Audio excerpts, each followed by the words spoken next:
A certain group of Catholics in India are practicing racism within their Eastern Rite, and the Vatican's saying nothing.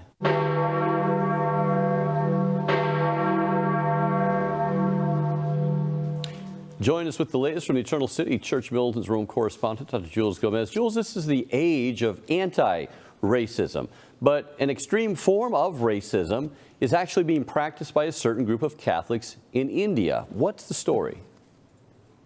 Brad, St. Paul told us that there is no more Jew or Greek, male or female, slave or free, for we are all one in Christ. But this extreme form of racism is being practiced by a group of Catholics in the Archdiocese of Kottayam in Kerala in South India. These Catholics are called Knanaya Catholics, and you can see this has been sparked off. It's been going on for a long time, but again, it's been sparked off because the couple you see, Justin John and his bride, Vijimol Shaji, have taken the Archbishop of Kottayam. You can see him in the picture, Archbishop Matthew Mullakat. They're suing him for contempt of court. They're also suing the parish priest, Father Shoji Stephen, for contempt of court.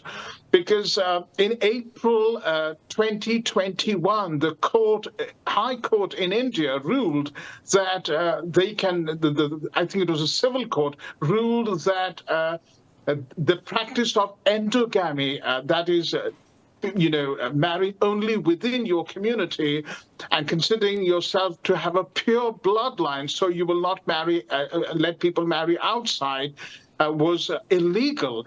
And despite the court's ruling, the couple, when they applied for their marriage permission, they were refused by the priest, and the Archbishop did nothing to prevent this from happening.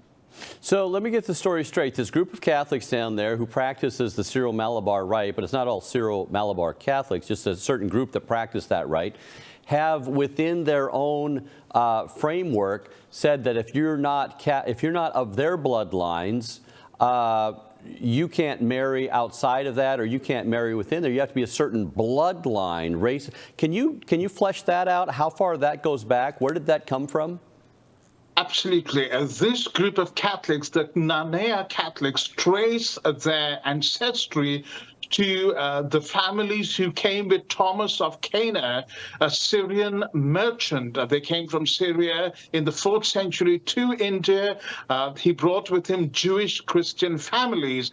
And they say that, we have a pure bloodline, and they do not want to contaminate that bloodline. So anybody marrying, even if you marry another Catholic within the Syro-Malabar Rite, but that Catholic is not of this bloodline, you are removed from the rules of the church, and the church does not permit you, will not give you the sacrament of matrimony, solemnize your wedding, even if you are marrying another Catholic. Moreover, this church does not evangelize, does not make converts, and if someone were to convert to Christianity and come to them for baptism, they would refuse them baptism because they do not want anybody who is not part of this bloodline to become part of their community. That's amazing that Catholics would actually exclude people from being allowed the sacraments because they don't have a certain bloodline. I mean, if that's not racism in its essential form, I don't know what is.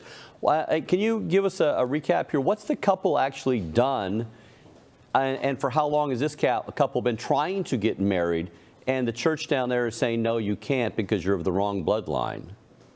Well, this couple has been trying to get married for quite some time, and in May, the wedding was fixed for the 18th of May, I think. They were refused permission, and so the couple went ahead. Almost 1,000 guests were invited. The couple went ahead and married one another, quote unquote, in front of the closed church doors. Now, they did this by exchanging vows on their own and by garlanding one another with a garland of flowers, as you can see in the picture there. That's the traditional South Indian way of symbolizing, marriage, kind of equivalent of exchanging rings. And now, of course, Justin John, the groom, is suing the Archbishop, and he's suing the parish priest, Joe Stephen, for refusing them permission to get married, despite the court very, very categorically ruling that this is against canon law. This is a secular court telling the church that this is against canon law, that this is against the sacrament of baptism, because you can't decide, that baptism is based on a particular bloodline, and this is against the Catholic teaching on marriage. So imagine a secular Indian court lecturing the Archbishop and the diocese, what are the fundamentals of Catholicism. Well, Jules, no, that's one whole thing. I mean, Americans cannot get their head around that, because the court over here continually says we have no jurisdiction over the church. And so how is it that this couple would seek recourse to a civil court? Because in America, that would never fly. Well, there is a certain understanding in India that Indian law is supreme. So if there is racial discrimination, for example, it violates Article 25 of the Indian Constitution. And, a certain religion cannot racially discriminate by claiming that it's doing so on the basis of certain, bull passed by Pius X, for example, which we will come to in a moment. And therefore, Indian law is supreme. And so whenever there are squabbles among Catholics in the Indian church, and there are quite a few squabbles, believe me, they run to the secular courts to solve their disputes. Now, you brought up the bull here by Pope St. Pius X. So supposedly they claim, this group of Catholics claims, that when he set up, carved out a little niche for them in India back in the early 1900s, that he endorsed their form of racism. But the court says otherwise down there. Can you explain? Well, absolutely, because the Pius X carved out this eparchy for these Knanaya Catholics in 1911. The bull was called In Universi Christiani, and he gave them this privilege of, being a kind of independent eparchy on the basis of their ethnic affiliation, to put it loosely. But now they're claiming that that bull gives them the license to exclude others who do not come from this bloodline, and that document is infallible, and so they cannot go against it. And the Indian court very clearly ruled against it and said that is not the case, because the way we interpret the bull is that the bull was meant to resolve. Pope Pius X gave you this privilege to resolve disputes between two dioceses and between what historians basically refer to as the Northists and the Southists. The Southists claim a bloodline from Thomas of Cana, and the Northists, or the other way around, claims ancestry from those who were baptized by St. Thomas the Apostle, who came to India in AD 52. Now, there was a certain priest down there who's been weighing in, being quite vocal about all of this. Can you bring us up to speed on what he's saying? Well, absolutely. This priest is Father James Manjakal. He's a celebrity, in the West. He's an exorcist, and he's written an excellent chapter in a book called Blood Weddings. Let me quote. He says, if a diocese is counting blood purity from the 4th century, it must be an appendicitis in the church, because the blood must be rotten by now. He's saying this tongue in cheek.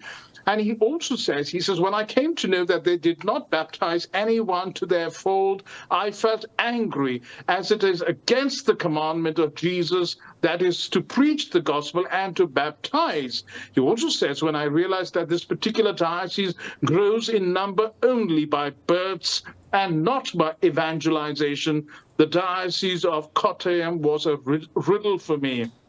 The existence of a diocese based on endogamy is ridiculous, and it is a shame for the church to uphold it today as it stands against the teachings of Jesus Christ. And he says, finally, the Catholic Church never permitted a diocese in the world based on blood purity of a race or a tribe, but the Diocese of Kottayam is an exception. Christians believe that the blood that runs through a baptized Christian is the blood of Christ that brought salvation, and that all have the same blood. Well, backing him up on that, Jules, that, you know, the Vatican actually put their foot down on this eparchy when they tried to do the same thing by expanding into America in the 80s. Can you bring us up to speed on that? Yes, there was a rescript from the Congregation for Oriental Churches in 1986. These Catholics tried to do something similar in Chicago. They have, marvelous churches there. And the Archbishop, the Cardinal Archbishop of Chicago at that time was considering this. He didn't know the full story. There was a lot of back and forth between him and the Vatican and between these Christians and their representatives.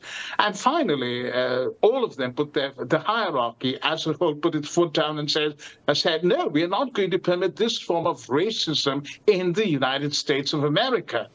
So how long has this all been going, not just this court case, recent one, but how long has this whole practice of racism within this group of Catholics down in India, how long has that been going on in India and elsewhere from there in the world? Well, for centuries, ever since Thomas of Cana is supposed to have come.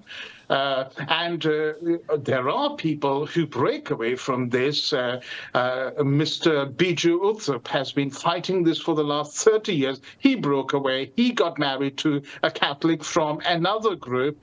And the reformers have been fighting this for the last 30 years.